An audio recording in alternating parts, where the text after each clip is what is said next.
I've been an architect since I was 4 years old. Well, not technically an architect because it's really illegal to say that you are, a practicing architect, but in my heart, you know, here, I've been an architect since I was 4 years old. I've been innovating, I've been designing, I've been learning, I've been an entrepreneur. Um, Man, I was kind of a bit of a terror in my neighborhood, but it was only because I was just so driven with innovating and really trying to help out people. We had a really good community in Portland, Oregon, um, and so as I said, since 4 years old, I've been doing architecture very seriously. Since middle school, I've had thesis projects. I've had all these really big multi-million dollar ideas, which I felt would really help change the world. Um, One of the most important things that happened in my life was my best friend actually was like, "Hey, dude, you know, I'm living in the Philippines. I've been here for a couple of months. I got another 6 months to go. How about you come with me and just experience life outside the U.S. and just bring some spending money and we'll go do some in motion travel guide. We'll go have some good times." And I said, "You know what? That sounds like a good idea." So he calls me back and he's like, "Hey, dude, so check your email." And I check my email and there's my itinerary and it's like I'm taking off and I'm gonna land in Korea and I'm gonna go from Korea to Philippines. I was just like, oh my god, this is really happening. So getting to the Philippines or touching ground on Philippine soil, a third world country, it took me completely out of my American lifestyle. Now I wrote an article called Ameri-Philippine. Um, and it was literally like I was immersed into this culture. I was kind of immersed into this third world where, for the first time in my whole life, I'm seeing the world not from my own home, but from like someone else's home. And it was at that point when I realized how sad the world is, but also how sad it isn't. People in the Philippines, you know, they have their way of life, like we have our way of life. Now, they've been doing their way of life for however many thousands of years, just like we have over here in America, or hundreds of years, I should say, whatever the case may be. But the moral I'm trying to make here is that I was able to see how they did things over there, and I was able to see the perfections that they have, which we may say are insanitaries, but for them, it's the best that they have. Um, Now, I ended up traveling through, big modern cities, and I ended up taking it down just a notch or two or three, and we ended up staying in a small island called Almagro. It was Western Almagro, and Almagro never left me. Like I never left Almagro. I'm still there in my heart. Like everything that I've ever wanted to do about architecture, every single opportunity I've ever wanted to have is right there. Literally a population of less than 200 people. They don't have good sewer. They have abundance of plants, banana trees, coconut trees, and things like that. But they don't really have a whole lot of crops. They don't have a lot of land. It's very um, kind of a terraced kind of land, and their shorelines are not so beautiful up close, but if you just kind of take a boat about 5-10 minutes away, it's actually quite beautiful. And I was thinking to myself, and I was talking with my best friend, I said, Brandon, I really want to make a difference in Almagro. I feel like this would be the perfect place to do it. And so along my 2.5 week stay there, I basically stayed in a tree house where I had this amazing view, like a view that people would just go crazy for.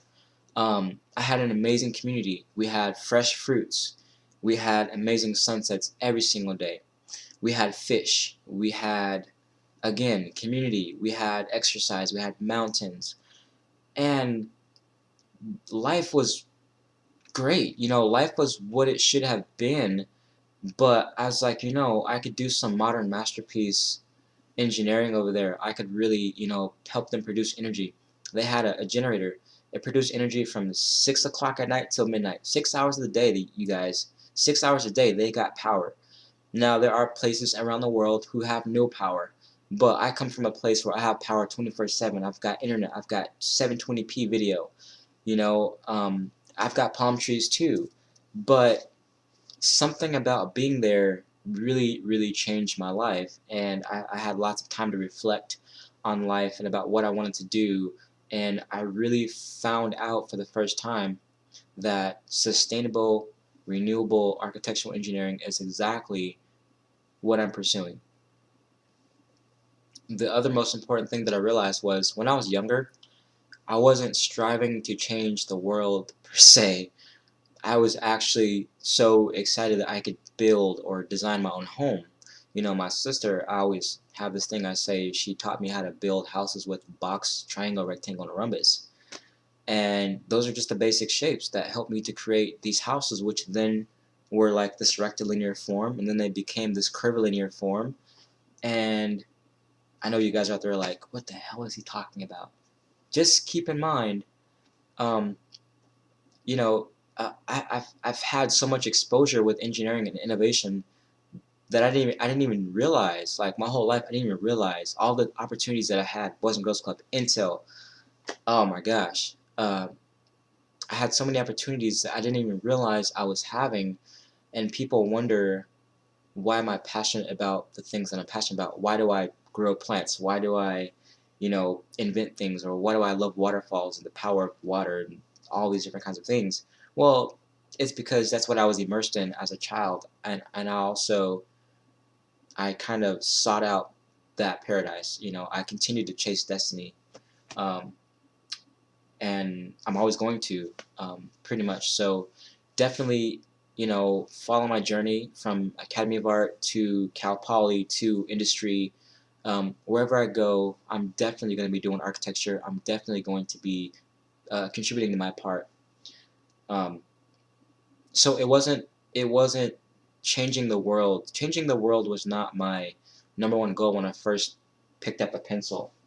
When I first picked up a lead holder, it wasn't my idea to change the world. And it wasn't my idea to change the world when I picked up my first rulers and I said, my gosh, that's a 18 24-inch ruler. I got to do something with that. It was really more so the fact that I could change my own world. I could create my own world. And then I learned that I could pick people to be in my community, whether it be family, best friends. You got the whole permaculture thing that's pretty trendy now. So yeah, I mean, like, now that I know what I know, and now that I've been where I've been, I want to change the world, but I want to start in the community because I believe that's the most important place. And everywhere that I've been overseas, you guys will see this. My prosperity necklace reminds me of everything that I've did. Hikes, walks. I've got my company name on a grain of rice. I've got a centavo here. Um, it's just this is me. This is my prosperity. Um, and I welcome you to my prosperity. I welcome you to your prosperity. Hopefully you'll find some inspiration in my videos, and definitely subscribe. Stay tuned for all my digital resume videos that I'll be linking all around, and this is going to be a very fun project. So I'm so glad that life allowed me to dive right in.